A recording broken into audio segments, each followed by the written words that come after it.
Vegas lights shine bright, bad boys sitting pretty. Michael, Steve, Rob running things in Sin City. Podcast blazing truth, rhyming hard and witty. Three kings on the mic, Vegas life gets gritty. Matt Michaels dropping bombs, quick wit, no filter. Sin City's own, blending gold with the silver. Steve taking notes, every word's a thriller.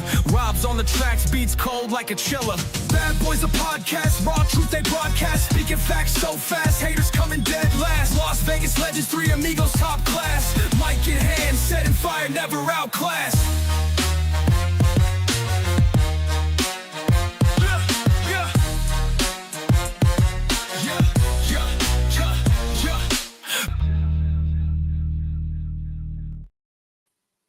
Hey everybody, Matt Michaels here with Rob Ossoleri and Sin City Steve on the Vegas Badboyz of podcasting. And, here we are. It's Monday, and we roll the clock back to Friday morning, and we wake up to breaking news that Hulk Hogan has passed away. And always, you kind of wonder, because ironically enough, exactly 10 years ago to the day, there was a story that Hulk Hogan passed away. So that's the craziest thing about him actually passing away on this day, 10 years later, when we get it confirmed when WWE remembers, of course. I guess the most fitting thing to start with was Nick Hogan's reactions. My dad was the most incredible person I've ever known and will always be my hero. He was the most kind, loving, and amazing father anybody could ask for. I feel so blessed to have had the greatest dad in the world. He was not only the best dad, but also my mentor, my best friend. He always has been my best friend, and I love him and miss him more than I could ever explain. I thanked him for everything he has ever done for me and told him how much I loved him and hugged him every chance I got. I spent a lot of time with him the past few years after moving back to Florida to be closer to him, and I'm so grateful for those memories. They're the best moments of my life. I would do anything to have him back, but I know now that he will always be watching over me. I will always remember the lessons and advice he gave me and carry on in a way that I know would make him proud. Thank you for being the best dad in the world, and thank you for being my best friend. I love you so much, big dog, and I will miss you forever. Fitting words from a son to their father. Nick has had some tumultuous times over the years. He was there at Raw tonight, front and center.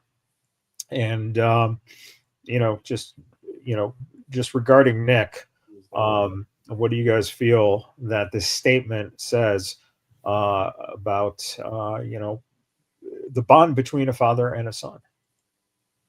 Very strong, and that's beautiful. That's what you want to hear going out. We don't want to focus on the negative things that people are, jumping on the bandwagon to discuss. It's not the time. It's more time to celebrate the man and the wrestler and the legend and the father. And that's what we got. We got the latter this time. We got a celebration of Terry Bollea more than anything else in that comment.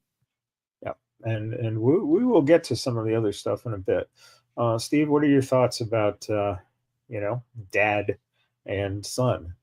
Yeah, I think that it just goes to show that no matter how far apart a father and a son can be, at the end of the day, they're still a father and a son. There were, their spats were very public. They didn't exactly get into small altercations either. Whenever that happened, it was always a major thing. But it definitely goes to show that at the end of the day, a family's love is a family's love. Yeah. And speaking about being family, Vince McMahon put out a statement. The world lost a treasure today. Hulk Hogan was the greatest WWE superstar of all time, someone who was loved and admired around the world. He was a trailblazer, the first performer who transitioned from being a wrestling star into a global phenomenon. His grit and unbridled thirst for success were unparalleled and made him the consummate performer. He gave everything he had to the audience, whom he appreciated, respected, and loved. He leaves us with one of his favorite expressions: train, take your vitamins, say your prayers. Today we pray for him. And speaking of sons, Shane replied, my dad could not have been more eloquent about what he wrote about the Hulkster. What a deep loss for us all. Hulk's legacy is truly immortal. Thank you, Terry, for everything you did for both the McMahon and WWE family. We will all miss you. Godspeed, brother. Very interesting, of course, being that Vince, has always been the catalyst for what WWE is. But when you look at the history and the right timing and the perfect person to head the ship, there is no doubt without Hulk Hogan, there's no Vince McMahon, no Vince McMahon without, Hulk Hogan without Vince McMahon. Is there any way to look at it as, everyone complains about how Vince stole the talent, but the idea of the fact that Hulk Hogan was already prominent in Rocky III, and through stories, whatever the truth is, the alleged incident was Vern Gagne wanted to put the title on Hogan in the AWA, but he wanted a cut of the merchandise and the money that Hogan was making in Japan. And that's why Hogan said nope, and moved on to the WWF. Again, thinking about that connection, was Vince McMahon in the right in choosing Hulk Hogan to lead that era, and could anyone else have been the face of the company? No, I highly doubt that anyone else could have done that. And realistically, they tried. That's something that I think gets overshadowed in all this is Vince had his guys that he tried to push and that, he kind of took his bets on, but no one paid off like Hogan. And it was you. I think you hit the nail on the head, Matt. He already had this aura around him, this fame that he was bringing with him. So I think that it was truly a perfect storm. And, say whatever you will about the man, what he did for this business, for professional wrestling, for the wrestling fandom, for everything that we know today, yeah. we owe it all. We owe it all to that connection. Rob, being a New Yorker, why is it true that all you New Yorkers steal everything good and then claim it as your own? The Yankees under George Steinbrenner are where you get that idea from, because he was grabbing pitchers like Catfish Hunter, buying them up, and then, oh, hey, and here's Reggie Jackson, and this is my team. This is my league now. I built this. But historically speaking, if we're going to go off this tangent, your best lineup of Yankees are 96, 97, 98, 99, 2000, and they're all from the Clippers, the Columbus Clippers farm system, where you got Jeter, Roger Clemens, and but Roger Clemens and Wade Boggs. Doc Gooden was a couple of seasons. Wade Boggs was really only like 95, 96. No, excuse me, 96, 97. There was no 95 season. The people you're mentioning did not contribute all that much. Now, Doc Gooden did pitch out. Tino Martinez was from Seattle Mariners, and he did do well, and you had Chuck Knobloch. But you had Jeter. Paul O'Neill. You had Derek Jeter. Farm system. Mariano Rivera, a complete unanimous vote. Farm system. Jorge Posada, farm system. Andy Pettit, farm system. Bernie Williams, and that's it. 5 guys out of a fucking 32-man roster. Many? Yeah, what do you want? An entire team of just one farm system feeding an entire team? Jesus Christ! David Cohn, David Wells, not Yankees. Yankee, you don't have to start in any sport, just like with professional wrestling. And professional wrestling, you just said, hey, Hogan came from Japan. Terry Bollea came from Japan. He cut his teeth in movies first as Sugar Lips, right? And Rocky 3. Thunder Lips. Thunder Lips. Lips. Sugar Lips is another movie you were watching last night, buddy. Yeah, Thunder Right. Lips. But the point is, nothing is in a box, and no one starts and finishes that Hogan's in a box all the time. With Hogan, Hogan is wrestling, and the only person that I think could have maybe done it, but he did not have as great of a physique, and he didn't have, in some ways, the same type of energy would have been Ric Flair, but he was off elsewhere, working, NWA, WCW, and so on with Ted Turner. I don't know how that would have worked in a field without Hulk Hogan. You had big people, but you didn't have a utility player like you got with Hulk Hogan. And let's not forget, finally going to WCW, rebranding, becoming a heel. We're hoping we're going to see that this Saturday with a certain Cody Rhodes, or Sunday, I should say. But maybe we might get there. We might see that again. But who was able to do it as good as Hogan? Date? Nobody really. Yeah, absolutely. So Michael Cole says Hulk Hogan created sports entertainment, and the business would be nothing without him. Hulk Hogan and Vince McMahon created sports entertainment. There's a reason that Netflix and Peacock and USA Network are broadcasting our shows on a weekly basis because of what they created back in the 80s. Taking this small regional promotion and turning it into this global juggernaut. There are millions and millions of people my age and your age as well who would not be professional wrestling fans today if it wasn't for the immortal Hulk Hogan. He epitomized what it was to be a superstar: the bandana, the blonde hair, the 24-inch pythons, the great shape, preaching to the children, say their prayers, take their vitamins, and he was larger than life. Terry Bollea turned up to number 10.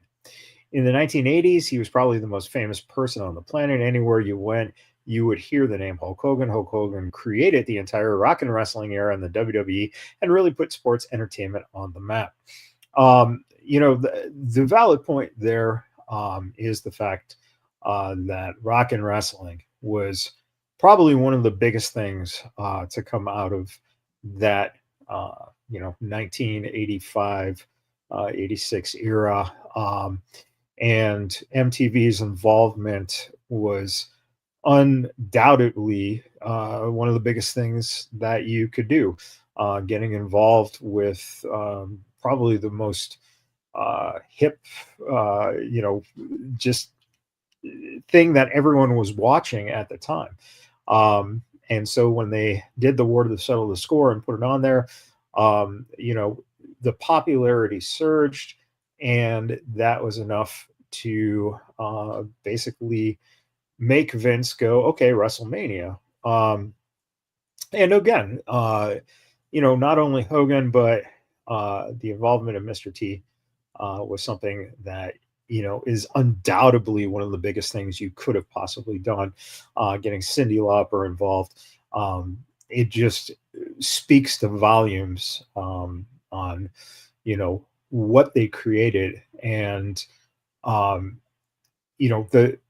biggest thing here is that when you think about small, the territories, the regional promotions, Jerry Lawler had Andy Kaufman, but that feud only reached the Memphis area.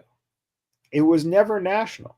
And even though they went on Letterman, I was just about to say. Right. But no one else could see it. And it was after the fact that the match had taken place and he had already pile drived him. And that's why he was in the neck brace.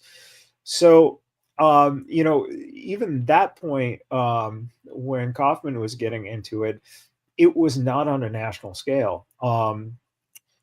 Could you see celebrities, getting involved with Vern Gagne or going down to, the Von Erichs and, Texas? Who's that?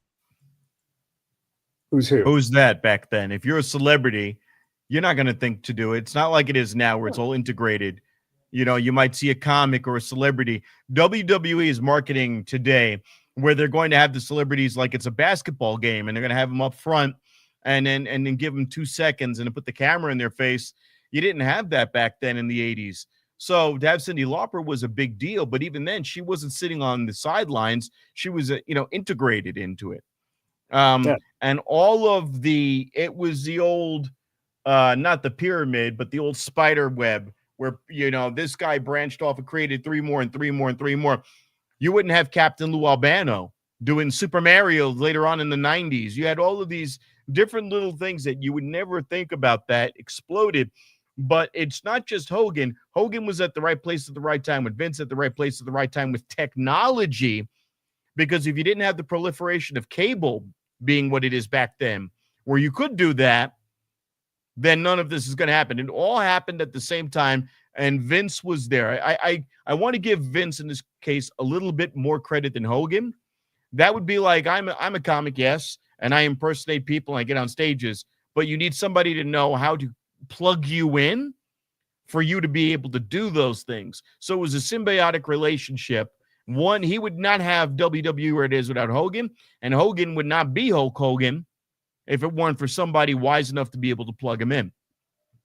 Well, in some regards, yes, in some regards, no. Because Hogan was getting big in the AWA. And, Rocky 3 was a catapult. So the one thing that Vince needed was Hogan to sell the programming to the networks, to the executives.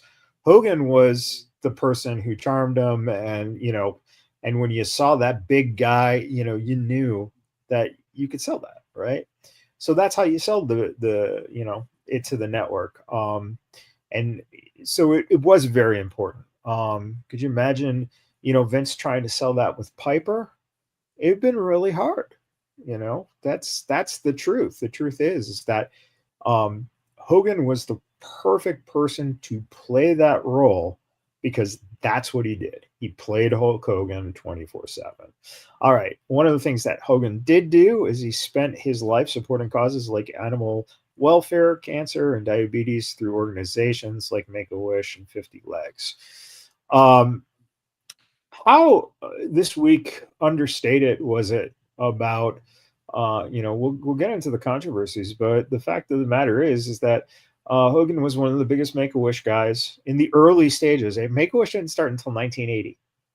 So, Hulkamania started in 84. By 85, WrestleMania hit. So, the first, 6 years, 7 years, into Make-A-Wish, Hogan's the big guy. One of the biggest of all time until, John Cena comes in and takes that over. Does it get understated? Does it get lost? The fact that, in a 40 plus year career, this guy did support so many good causes, even though so much focus is on the negative. Yeah, I think that people are always going to focus on the negative. Unfortunately, that's a byproduct of our system and our society that we're in right now. Is people will, they tend to forget about the positives that happen and tend to focus largely on the negative, when in all actuality they need to be looking back at achievements and ways that an individual made something better. That's not to say that we shouldn't scrutinize things or look at negativity, but it should not be the overwhelming way that we remember somebody, especially somebody like Hulk Hogan. The reason why we're at this point that we're in is simply put, what do we talk about? The proliferation of Hulk Hogan via cable. Now we're in an internet age where it goes directly to your phone. The moment you screw up, we're not only just critiquing that you screwed up, but we critique how you try to clean it up. So they have a pay-per-view, St. James, and Hulk is dressed up like a pirate. And they have him next to, and I can't even remember who his co-host was. I just remember they paired him up with Worldwide Industries. Why am I blanking out on the name? He fell under the ring during Royal Rumble. Titus O'Neil. Titus O'Neil. Took you a second too. But remember that they put him with Titus O'Neil, and they put him with Titus O'Neil because they wanted to clean him up. And they wanted to, after he said the N-word and this, that, and the other. And you go, oh my God, this is sad. This is all Hulk dressed up in a Pirates car, so going, "Arr!" And that sticks out, unfortunately, in these times as much as his career. And yeah, it was cancel culture, but it's not even just cancel culture, it's the way you try to come back. And I think with Hulk, the problem was we got tired of seeing him. Because let's rewind this 6 months earlier when we're like, oh, he's promoting his shitty beer. In fact, we were making fun of his beer last week. Yeah. Whoa. Hold on now. There's no holding on. Yeah, no. It's a good time for a nice cold, Jesus Christ, real American beer. Real American. Say your prayers. El Cerveza, La Cerveza Americano. Drink your American beer. La Cerveza Americana. That's good. Rhino. Oh, okay. It scared the shit out of me. I'm like, wait a minute. Wait. What happened? No, but that was my thing. How many times did we say, oh, Becky Lynch is being a Hulk Hogan. She won't drop the belt. She's always got. Where did we get that? Forget about the racism. We're not even talking about that. We're talking about a guy who wouldn't lose to people. He didn't want to job. It wasn't even jobbing. He didn't want to put people over. Remember the match with Shawn Michaels, where Shawn Michaels was just like, all right, fuck you then. I'm going to overreact to every fucking hit and punch and kick. And that famous one where he's on the top and he just flies in the air.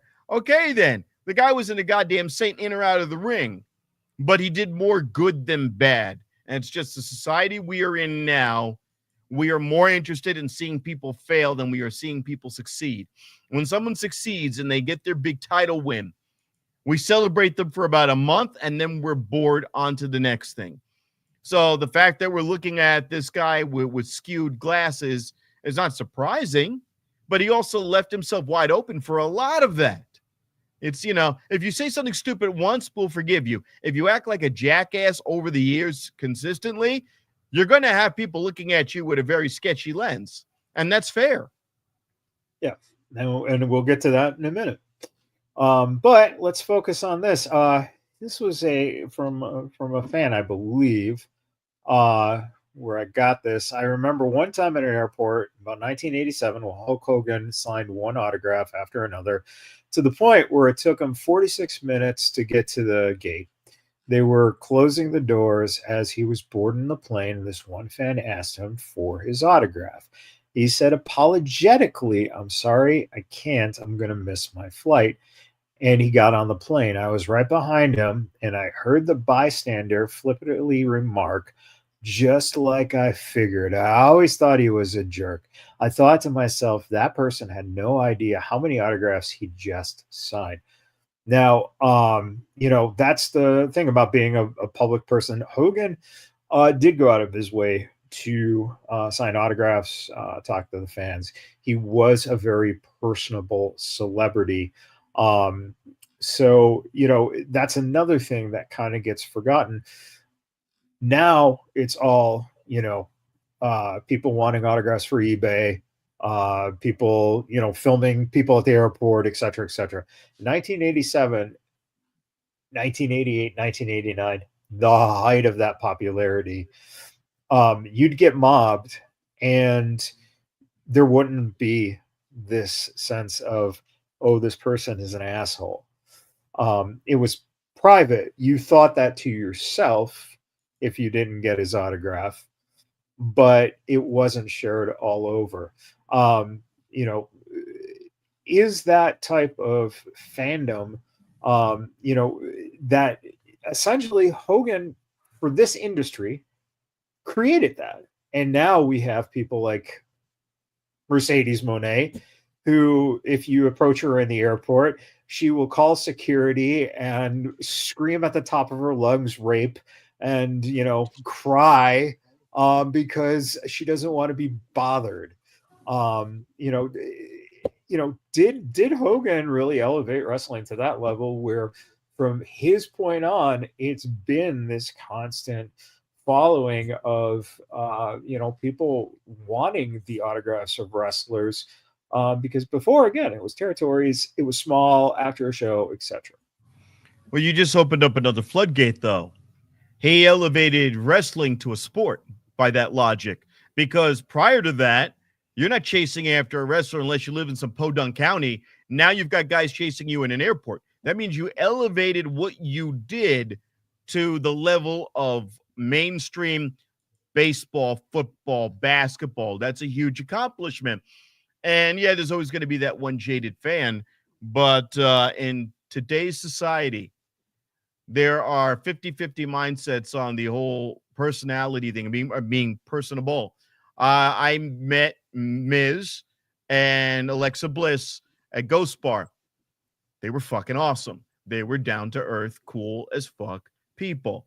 And I'm saying that they're going to behave the same way rushing to a plane. I hope they would tell me to go fuck off if they're rushing to. Yes, we'll get to that. Oh, speaking of this guy, look at here.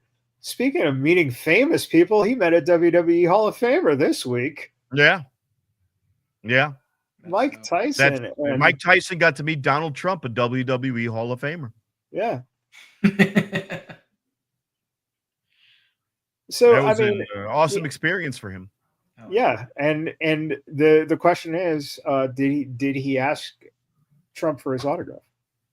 He asked for a few pardons for some indiscretions that took place during the late 80s and early 90s and late 90s. And from what I was told, Trump is looking into it. They're going to see if they can expunge the record and also include him in the newest season of the Mike Tyson Mystery Team. So that cartoon that they have. Trump's going to replace Pigeon. What fucking year is this? 2011? Yeah, they're going to bring it back, and they're going to replace Norm Macdonald's character with Donald Trump. It's going to happen. Shit.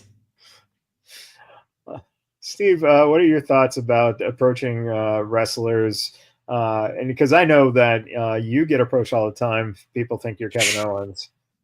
Shit.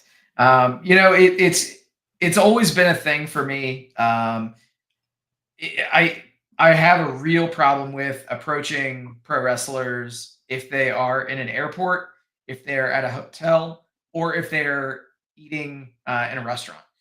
Those are my no-go zones. I won't even consider it. I just wish that everybody else had the level of decorum. But Hulk Hogan was the first pro wrestler to actually be a superstar. He was the guy that brought fame into the business. Before it, it really wasn't. I mean, you had your local legends, of course, but he transcended, not just in the U.S., but across the world. Yeah. The stuff that he did in Japan stands out. If you haven't seen any of the work that Hogan did in Japan, yeah, the guy can work. It'll blow your mind if you go back and you watch any of the matches that he did in Japan, for sure. Speaking of Madison Square Garden, put up a salute to Hogan. The Allstate Arena in Chicago did as well. So, he made the arenas. Then we got what happened over the last week with his ex-best friend, Bubba the Love Sponge. Now, this here we've got Hulk Hogan was reportedly intubated, experiencing renal failure, fluid overload, and suffering from severe COPD after a May 14th neck surgery. Hogan was treated at Tampa General Hospital, but when doctors determined there wasn't much left they could do, he was sent home. One source close to the situation told Dave Meltzer, Bubba the Love Sponge pretty much had legit info the whole time. Basically, what happened with Hulk was they took him out of the hospital, made a hospital in his house, as there wasn't much left they could do. Now, what I've been thinking all week is, first off, Bubba the Love Sponge was not prominent in Hogan's life at this point. So the question becomes, what was this source that was feeding him this information?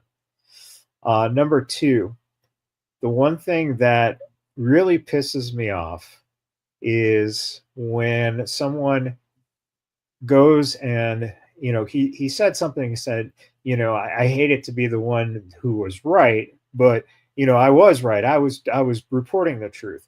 But at the same time, if the family wishes were not to get people worried and thinking he was, sick and ill and dying, etc., why the fuck are you out there then giving this information, other than to get your name out there and to get fucking people to fucking listen to your show? And That's what it is. yeah.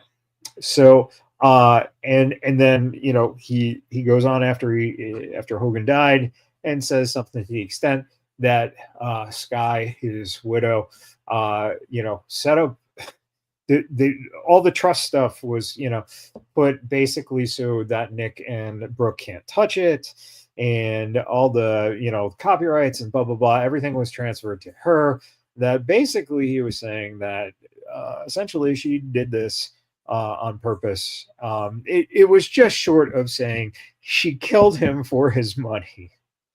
I mean, at this point, is this guy just a fucking joke, or is he legit and fucking going ahead and reporting? Hold on, I'm a long-time Howard Stern listener, and Bubba the Love Sponge, when Howard Stern goes to Sirius, tags himself onto Howard Stern and is on after the Howard Stern show as part of the Sirius package for Howard 100 and 101. When that doesn't work for him, Bubba the Love Sponge's career goes back to, terrestrial radio back in Florida. He's got money issues, invites Hogan over there and records him banging his wife.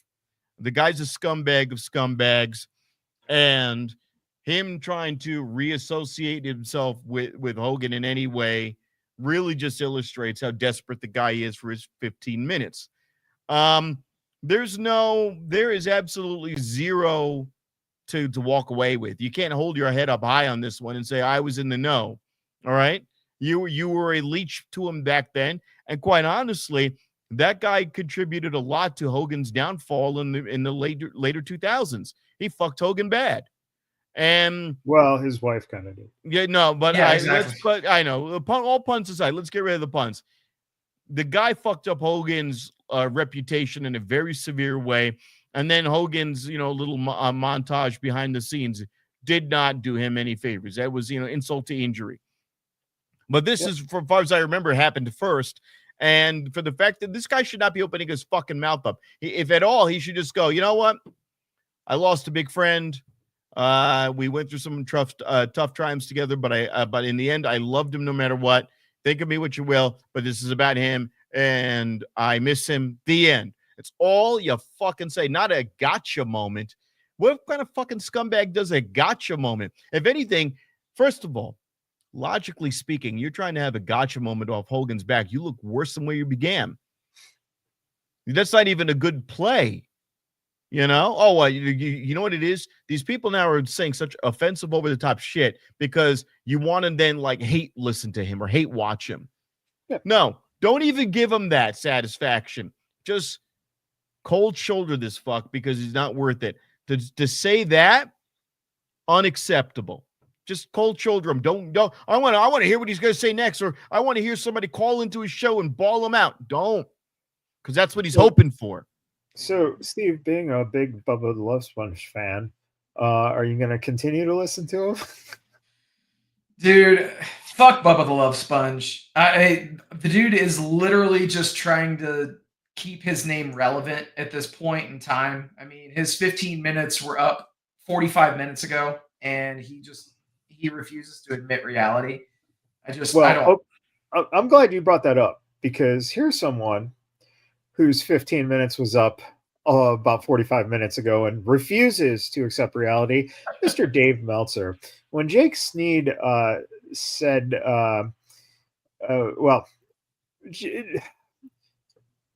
let's go to this one first. Meltzer had to reply to John Sacco. John Sacco said Babe Ruth helped save baseball and elevate it to a new level. Hogan did the same thing. Comparing him to the Babe is perfect comparison. Meltzer then had to reply, Hogan didn't save wrestling. Tweet Sanchez said, I imagine if he did for AEW what he did for WWF back in the day, you would be glazing all day. And then Meltzer replied to Jake Sneed, no, he didn't save it. He paved the way for what it is now. Without Hulk Hogan, there would be no mainstream wrestling. And Meltzer said, please leave the history for those who actually studied it.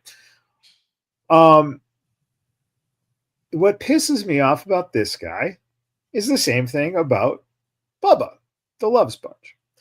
And that is Dave Meltzer attached his name to Hulk Hogan and the steroids case like a fucking man who fucked a whore and got a case of herpes and couldn't let it go. And that's where this guy fucking made his bread and butter for a year, was off of that fucking case. Okay. Reporting that shit, trying to get the inside scoop. He fucking went all over, the It's insider. the same mindset as I'm going to say something salacious, so you're so angry that you're going to go back to my page to watch me argue with a bunch of losers. I get hits. I am relevant. This is fucking the oldest. It's like, does it sound like somebody that you know? I wonder who would do something like that, deliberately piss people off with the most easy insults like you've never seen before, and then they come right back to Daddy Don. Wait. Hold on.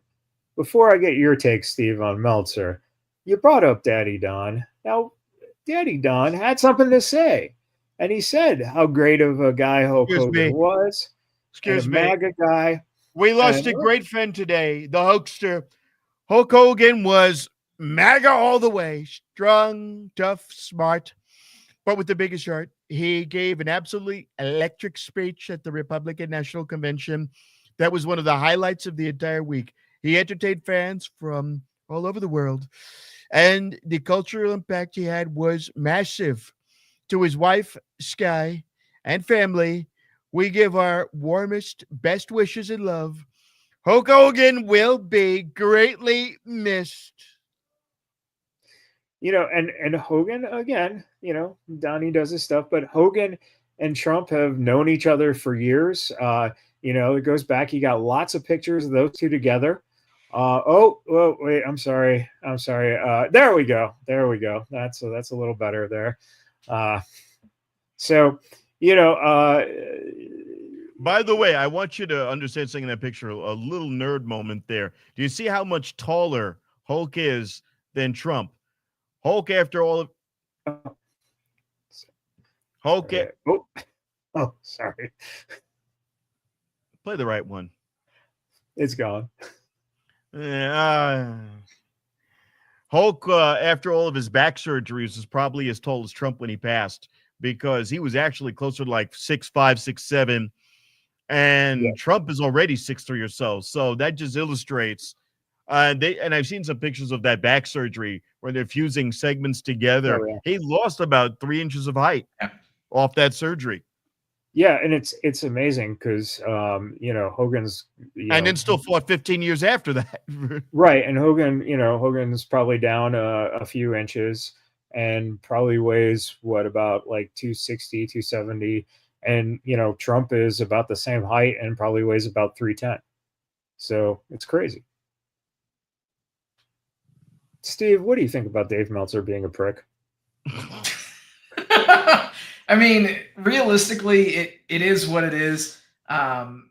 People are going to love Meltzer. They're going to hate him. At the end of the day, if you just view him as a resource and a historian, then that's completely fine. Personally, I'm not, the star scale and things of that nature. It's completely subjective, and it's one of those things that you have to realize that at this point with Dave Meltzer. I definitely appreciate him, and like with Hogan, I appreciate what Dave Meltzer's done for professional wrestling journalism. But at the end of the day, it is what it is. And you definitely appreciate what this guy here did for pro wrestling, and that is Tony Khan making AEW.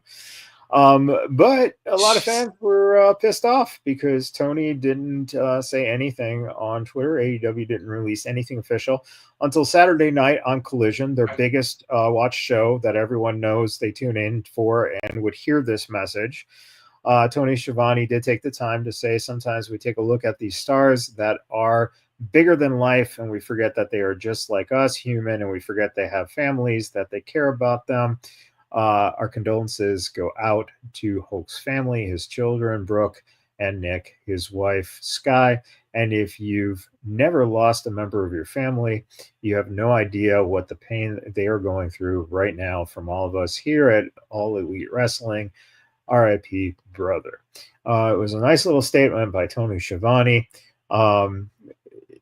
Did Tony go rogue, or was someone back there sitting with a internet gun to TK's head and saying, you got to say this? I think that it was one of those things that so much was made of TK and the AEW official accounts being radio silent on the day of his passing and up until that tribute during Collision, which was extremely well done. I think that the thing that goes without saying is Tony Khan, I forget the remarks made. I definitely don't want to repeat them here, but one of Hogan's ex-wives made some really nasty comments on X, and Tony Khan, this was a while back, he made mention that she joined Hulk in being banned from AEW. So that obviously set the tone right there. Hulk Hogan was banned from AEW. And then you pair that up with the fact that he didn't have anything to say. Obviously, it became one of those situations that they had to do something as a company. If they would not have mentioned anything, even on Collision, which if you look at it chronologically, you mentioned this happened Friday. Dynamite is on Wednesday. So they saved it for their TV show. Realistically, I don't know if they're going to do anything on Dynamite this coming Wednesday, but I think that them doing it even on Collision was, if Tony didn't want to use the social media channels to honor Hogan, I see that, I guess. But my problem would have definitely lied in the fact that they not mention it at all.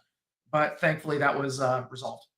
So, Rob, how many months before the Hulk Hogan Memorial AEW Battle Royal, in which Linda Hogan gets $20,000, per mention? Okay, AEW people, we're going to have the Hulk Hogan Memorial Belt in honor of the time that Hulk Hogan was dropped from the ceiling and landed on the turnbuckle with some improper rigging. We are going to pay homage and give him his own belt. And in honor of Hulk Hogan and other great AEW talent like Kevin Owens, not Kevin Owens, Kevin Owen Hart, and Terry Bollea. I think that's the same guy. Maybe he's not. But we'll give the Terry Bollea Memorial Sky Belt in honor of Brooke Hogan. Thank you. You guys enjoying the show? All right. This is the first time seeing the Terry Bollea Hulk Hogan Sky, Rebby Sky Memorial Belt. Okay. Thank you, guys. God bless. All right. Speaking of tributes on SmackDown, these men right here, Sergeant Slaughter, Jimmy Hart, $1 Million Man, Hacksaw Jim Duggan, and B. Brian Blair were all part of SmackDown again tonight on Raw. You had Nick Hogan, you had Eric Bischoff there. And of course, it was really just emotional to see Jimmy Hart letting his tears out, with all the years that he spent with Hogan. Nice little tribute there. A couple other tributes. Shawn Michaels said, a legend, larger than life presence. Hulk Hogan didn't just work in this business, he transformed it. Rest in peace, Hulkster. Triple H said, WWE would not be where it is today without the larger than life characters that compete in the ring. And few, if any, loomed larger than Terry, Hulk Hogan, Balea.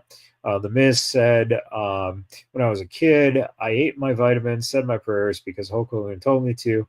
He was someone I looked up to, a larger-than-life presence. I copied constantly growing up, the voice, flexing, charisma.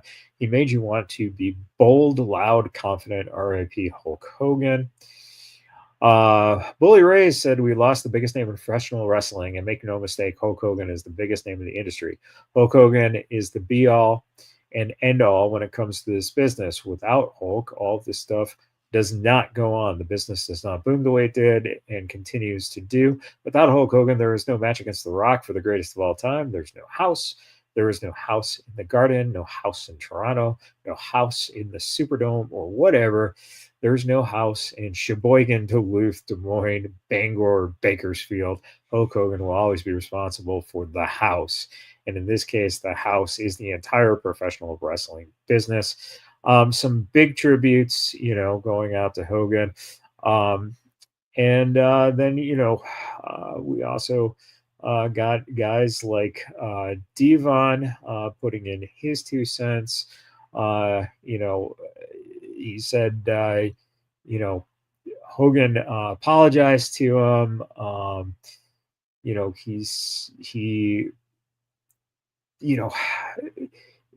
There was a lot of this with the racism going on. And Devon ended his thing here with, I'm not just talking about people in the industry, I'm talking about people in general. You're being hypocrites about it. Don't say good things about him now that he's gone. Try to correct how you felt before and how you couldn't let it go, which was, very overwhelming. Mark Henry said his place on Mount Rushmore, I think, is concrete. I've never heard somebody say, oh yeah, my Mount Rushmore, and Hulk Hogan wasn't on it. I feel like people out there have this bias or they want to delve into the negativity on Hulk's life. Not going to do it, guys. It's a celebration of his life and what he gave to the sport. Probably the most important thing that any wrestler could give our sport and our business. He made it better. He made the whole world know about the sport that particularly didn't even watch wrestling. That's a mark of somebody that I feel like is a great beacon and a great stalwart for the industry. Kevin Nash said, for the people who want to go after Hulk Hogan for doing this or that, you know what? How about fuck you, man? He's dead. How about his kids, man? Can you just lay off the man? Ain't nothing going to change now. It's sensationalism. It's, I've never liked him anyway. Who gives a fuck? Think about his kids. Think about his friends and his family. And if you don't have anything good to say, shut the fuck up. And even Michael Rappaport got in it, says, we're not going to disrespect the Hulkster. That's what we're not going to do, okay? We're not going to be disrespecting legendary Hulk Hogan. I don't care if he had some controversy outside of the ring. I don't care if he endorsed whoever. We're talking about one of the most original characters in American pop culture history, all right? We're talking about a guy who created something from his imagination that captured the world's attention. Men, women, and children all knew who Hulk Hogan was. We're not going to disrespect the Hulkster for the joy he gave. Forget about you as an adult, sicko. Think about you as a kid. Talk about a real-life superhero when the Hulkster was out there, oiled up with his goatee and his hair, pure joy, elation, a total original. And Michael Rappaport always says borderline gay crap. Of course, he goes to the oil, Yeah, well, and the guy's sitting there oiled up. I'm 12 years old. I'm rubbing one out. I don't got a problem in saying that. I'm a fucking real American. And of course, Tessa Blanchard. I'm not going to sit here and act like Hulk Hogan was perfect. None of us are, but people love to jump on that to pick people apart and have their worst day define them for the rest of their lives. And sometimes it's like they forget the human underneath it all. And this is coming from someone who is constantly getting chants about being a racist at shows. And the last here, Chelsea Green Chelsea Green came out and she said some positive things about Hogan on a CBS morning show. And then she apparently was getting negative comments and death threats.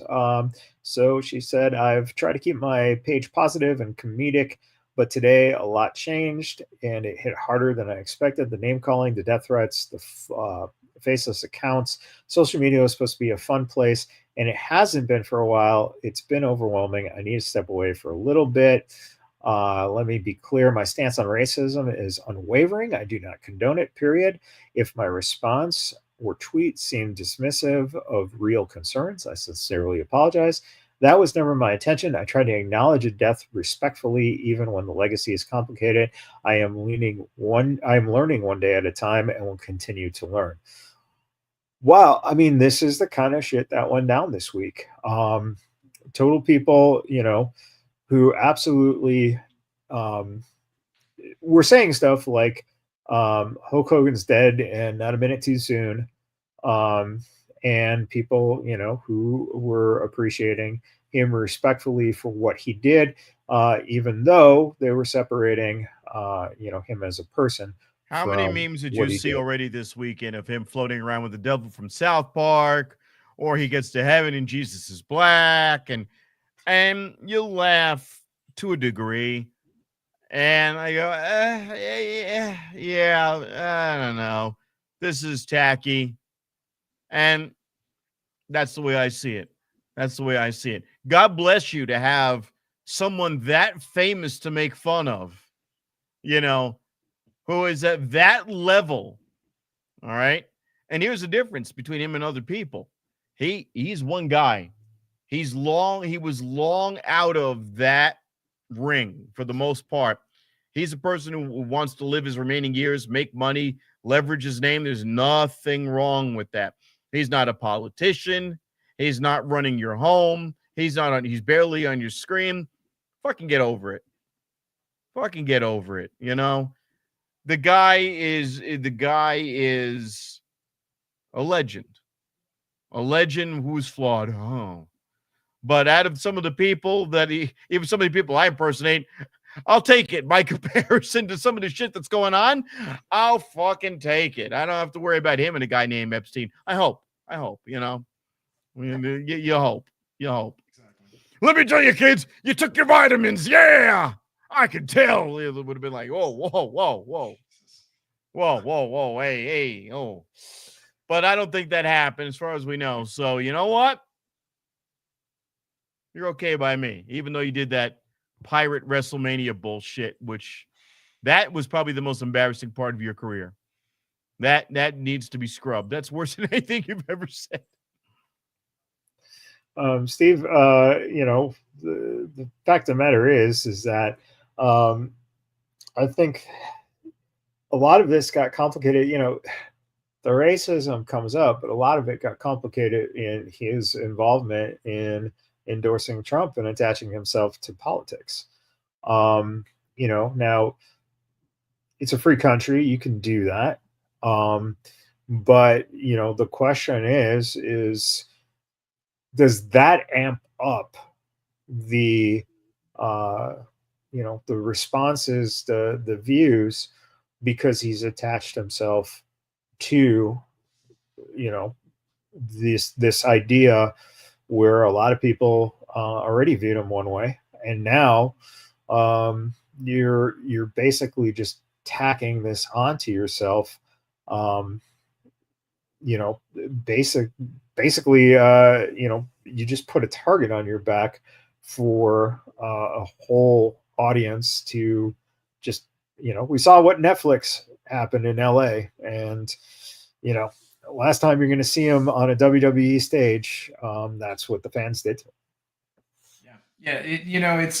It's one thing to, make remarks and for them to be picked up. I think that something else that needs to be stated is that, we just know Hogan's remarks because they happen to be released via video footage. But it was the lawsuit. It was the Gawker lawsuit that brought it out.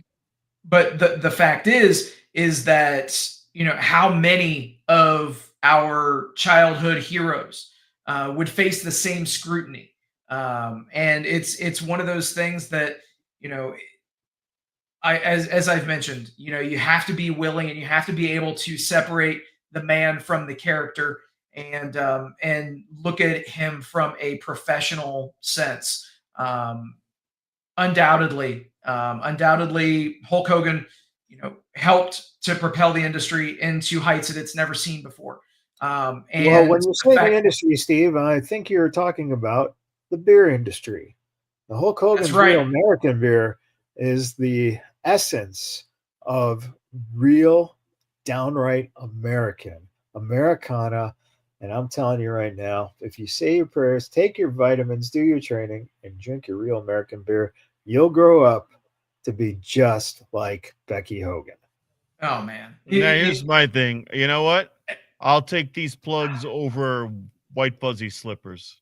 Yeah, absolutely. I agree with that. I do just want to say one thing, to kind of put a button into the question that you asked me specifically, Matt, Yep. and that was, you know, it is astounding that so many people can voice their advocacy and speak to one side of the political spectrum. But when Hogan did that, it seemed like as if there was just a giant magnifying glass. Yep. And you know, like it or not, that's the society that we live in. So Sure. it is, you know, it's the will of the people at this point. So it's unfortunate because optics matter, and you know, there are people out there that could, you know, vehemently denounce certain things and speak out against certain things, but because people are, you know, just following a narrative, and they buy into that narrative, that is one major problem that our society faces, and it happens on both sides.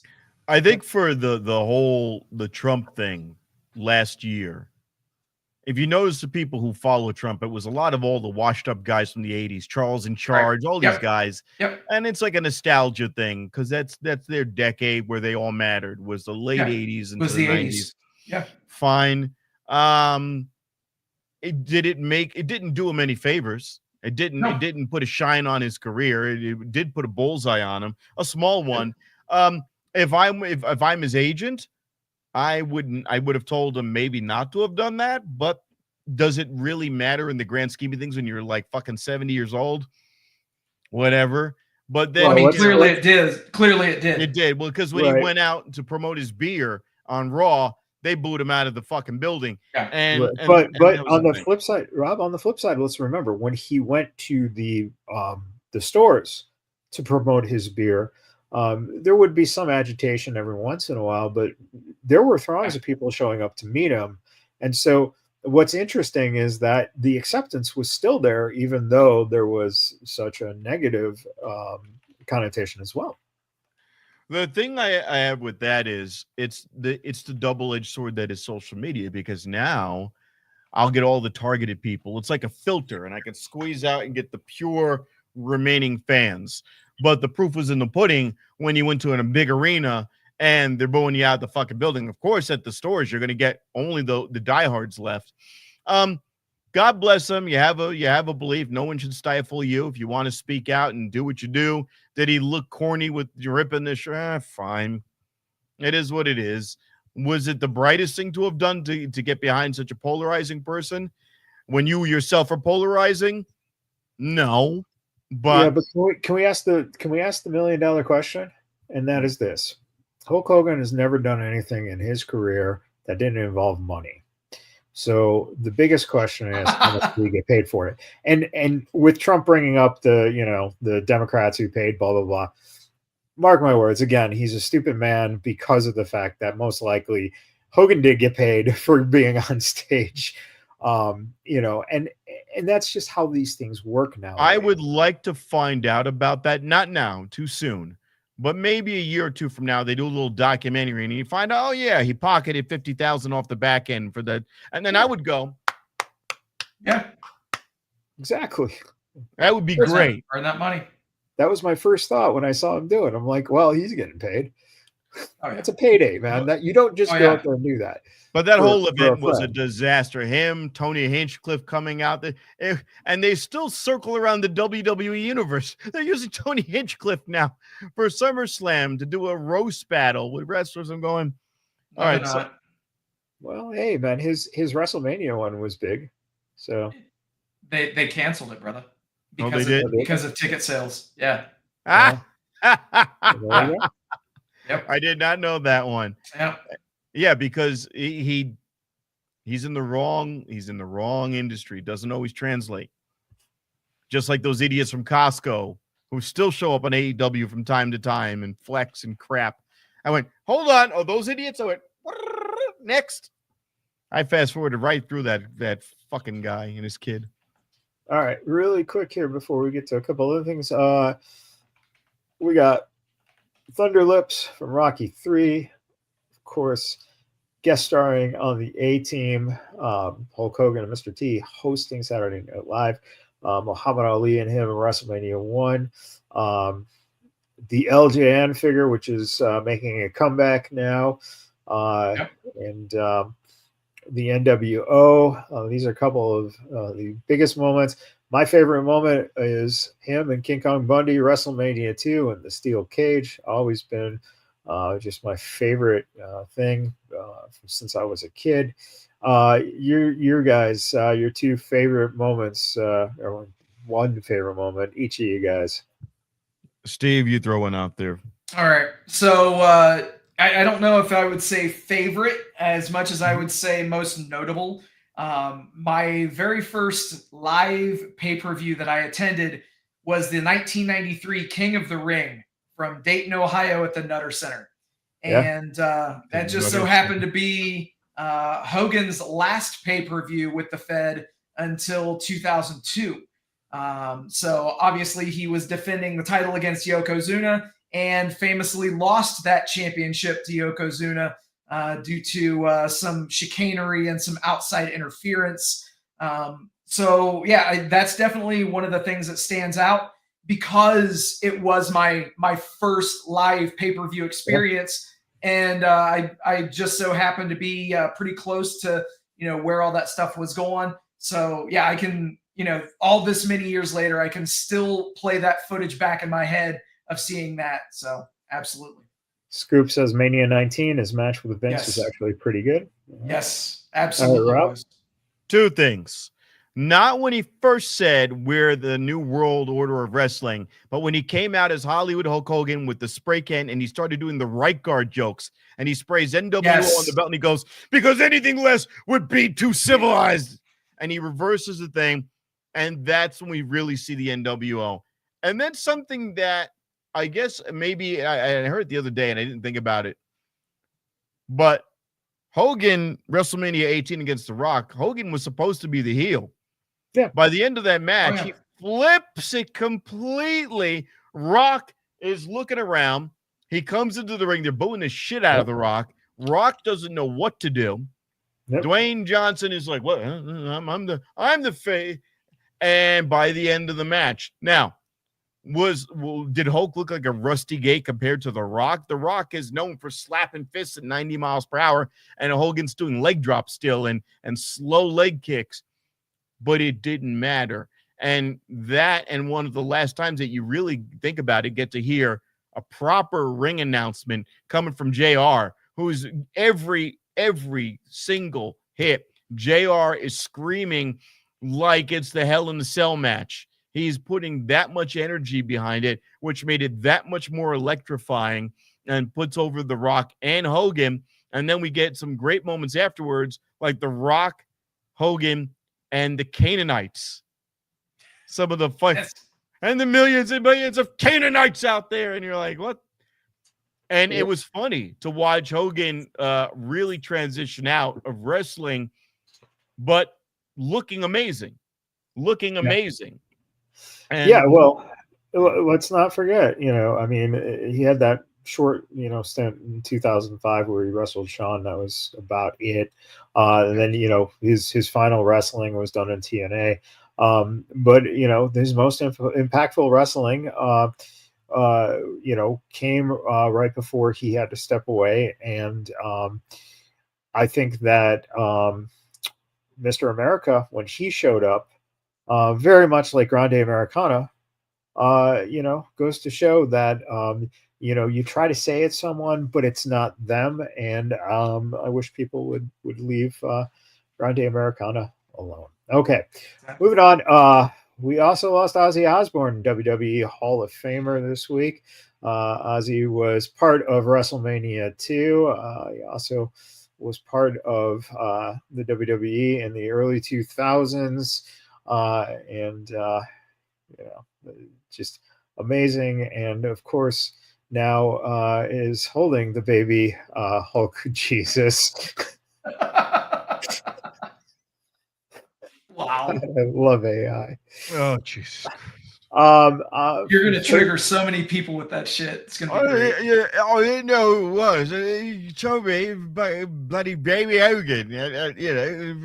Sharon, help me with the Baby Hogan. Shot in the dark, eh? Favorite Ozzy Osbourne memory, anyone?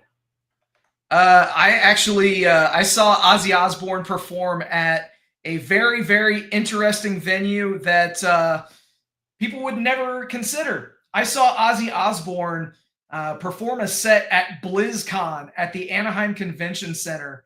Nice. BlizzCon is the video game convention run by Blizzard Entertainment. So he was not announced before the convention, and they made that announcement after we had already gotten to the show that we were going to be able to see Ozzy, and it was completely a very cool set. This was in 2009, so obviously, he still had a little bit left in the tank, but it was great for nostalgia purposes. And yeah, I was front row for that shit. Awesome. Rob, any thoughts on Ozzy? Not Ozzy. And I'm going to say I could not stand King of the Hill. I think Hank Hill is a jackass of a father. I want to throw something at the TV every time Bobby does something amazing, and Hank goes, "God dang it, Bobby!" And I'm just like, I fucking hate this guy. But then they would put Chuck Mangione in it, and I'm a trumpet player, and I absolutely love that every joke would be him going back to the riff from "Feels So Good." That one stung more than Ozzy for me, because I grew up listening to jazz music, and to hear that he had died. I mean, and again, a lot of these guys lived their full lives and they contributed more than anyone could have imagined, but it still hurts like hell. That one hurt more than Ozzy. With the Ozzy one, I almost felt not good that he died, but good that he had one concert left, and then bam, a couple days later he was out, and he went off his damn meds so he could be lucid and perform at his best capability. I felt nothing but good. It was like, hey, man, you did everything and you went out on top. How many people get to say that? Yeah, he was sitting in a throne, but he looked amazing. And was he at 100% vocals? Damn good for what he was going through. Fucking A, great. It was uplifting for me to see him in that way. So I was not upset at all. I was like, you know what? He got to see his daughter propose to. He got the whole final experience, and he crammed it right into 1 week. To think about that, how much shit he crammed, life experiences he crammed in 1 week that most of us wouldn't get in a lifetime. I mean, fuck, that's impressive. That is impressive. Rob, you're a trumpet player? Yes. So that's why your act blows.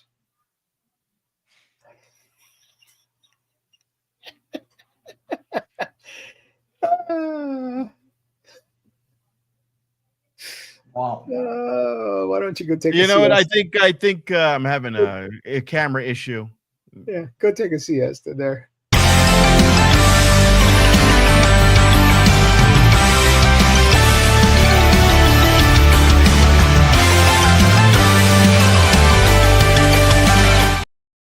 All right, Steve, you're over under this week for AEW pissing people off.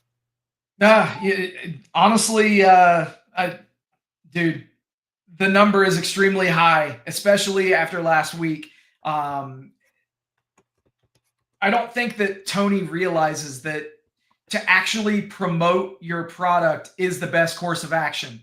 Last week we had 2 matches announced before Dynamite. Excuse me, 3 matches announced before Dynamite. Before Collision, we had 4 matches announced. So far, as of right now, it's Monday night, and we have 2 things announced for this coming episode of Dynamite.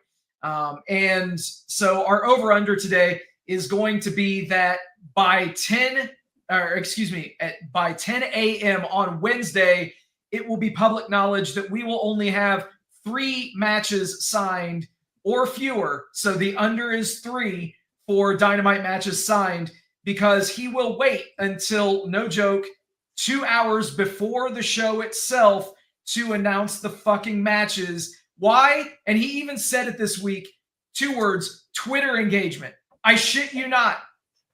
He's not, what the fuck? You're a promoter. You need to be creating matches, making those matches public, selling tickets by announcing those matches in advance. Instead, you're announcing the matches 2 hours, maybe 3 hours before your show via social media for engagement. What the fuck? Yeah, well, that's the Tony, problem be with better. it. If he would have said something about Hogan, that's social media engagement that he missed out on too. So, think about that. It's like, it doesn't make any sense. I don't know. Right. I think my camera issues are.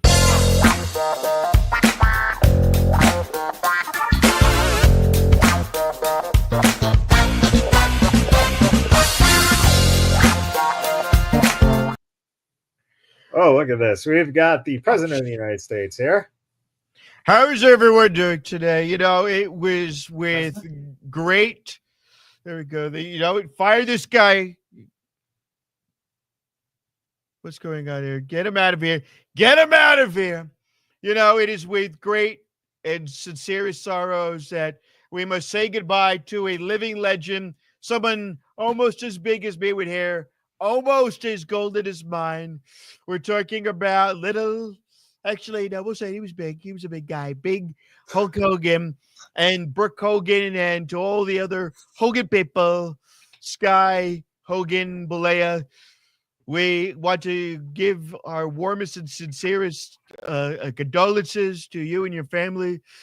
I remember back in 1983 at the Golden Dome when me and Hulk Hogan lifted Andre the Little up, and we put him over our shoulders and we slammed him down for the 1, 2, 3 to become the first ever tag team world heavyweight champion back in the World Wrestling Organization, Federation, World Wildlife Fund Wrestling Company. It was a tremendous match. It was one of the best matches. It had billions and billions and billions of dollars generated. They've never seen box office like this before.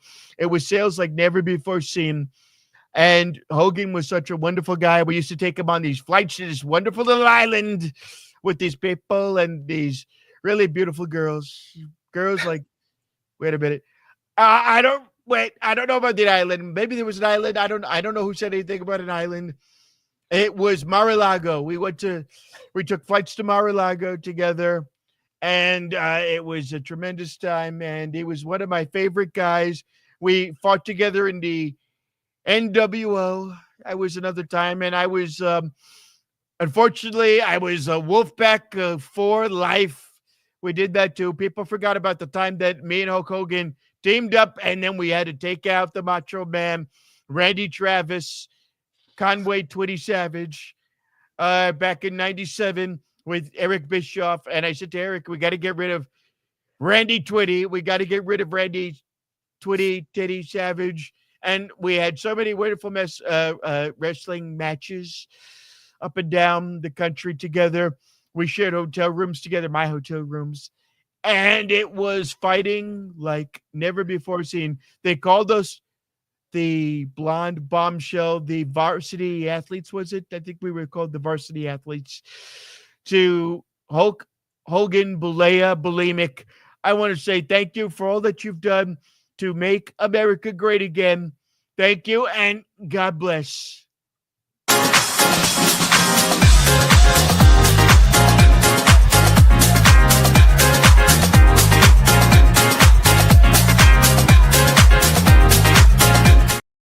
All right, a little social media dump, Hulk Hogan style here. Lederhosen's Hogan, the Hulkster says, "Don't touch my bratwurst, brother." A little AI generated fan art, Macho Man, Gene, and Hogan up there.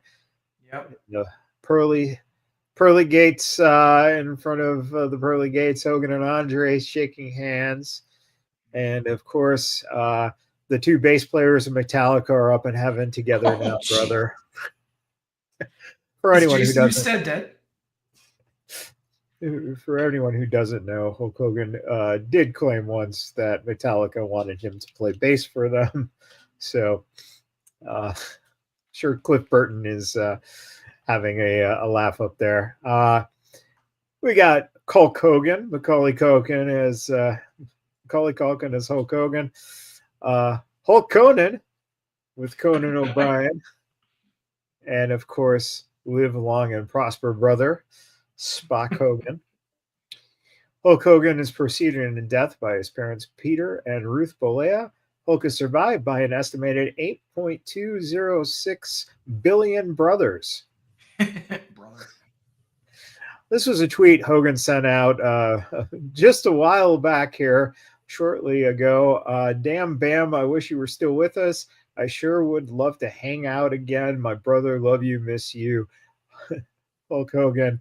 And Bam Margera replied, "I'm alive, brother, but miss you too." So that just happened about a week before he passed away. I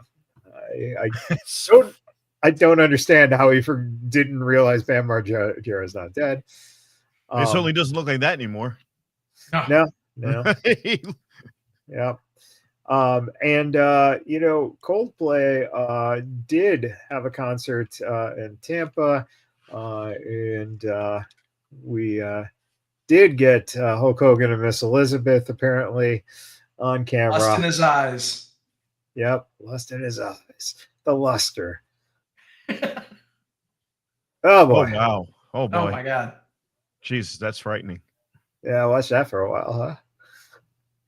Nightmare fuel. In times of trouble, don't turn to Mona Lisa. Seek guidance from Brother Teresa. The Hulk Hogan Mother Teresa candle. Gotta love that. So someone posted this, which is amazing. They got this DM, and this person says, "Hey, it's Hulk Hogan. I'm messaging you from a private account. I'm not really dead. Can you cash out me $600 so I can come back to the United States and wrestle again, brother?" We're looking into it. We're looking into it. That's just unbelievable. And you know someone's going to pay. Someone will pay. Yeah, I mean, who's stupid enough to? Well, actually, with some of those filters, it would be possible that you could have somebody on the other end go, "Hey, brother, I'm alive. Yeah, and I live in Tulsa, Oklahoma." And I'm like, well, but he said he was going to give me a match again. Damn. When you accidentally catch your little Hulkster in your zipper. The face you make an hour after Taco Bell. 2 hours. When you open the wrong bathroom stall at an I-95 rest area. Jesus. And Earl Hebner's like keeping watch. Look at that. Like Earl Hebner's this one was reported as Morrissey doing a tribute to Hulk Hogan.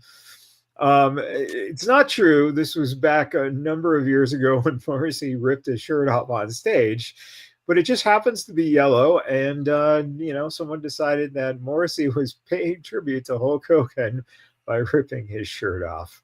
Yeah, I forget where else I saw that. Yeah. No. Hogan. No, What come on, dude. That's not right. Jesus Christ. That's not right. Well, remember when he was on TV and he literally was spray painting this? Come on. Hey, Guy's not even cold on the ground yet.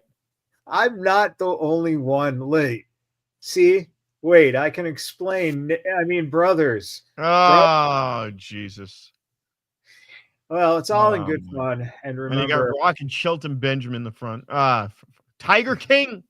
Once again, RP Hulk Hogan. Tiger King's got hair.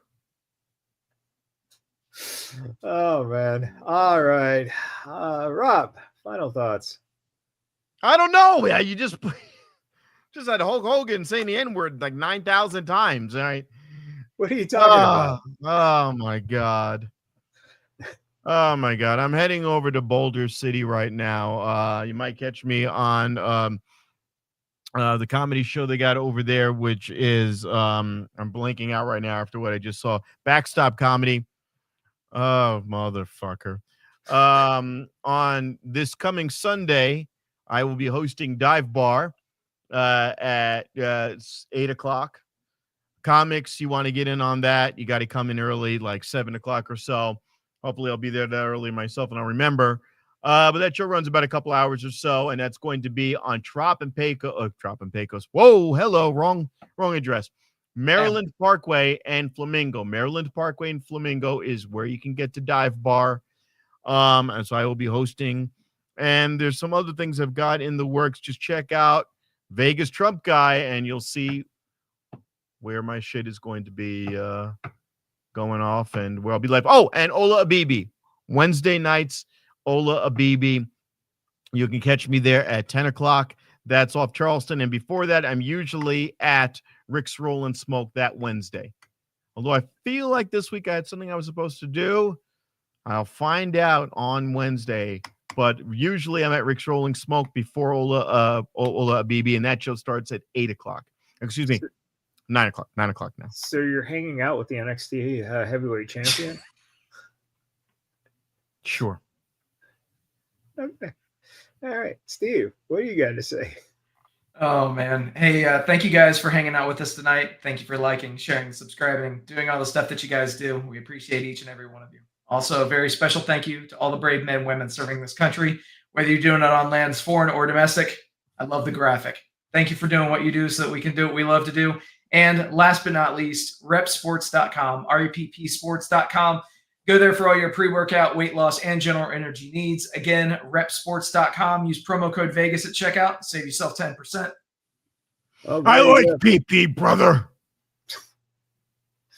Once again, RIP Hulk Hogan. You're going to hell. You're going to hell. And you're going to Boulder, so you'll probably see that guy.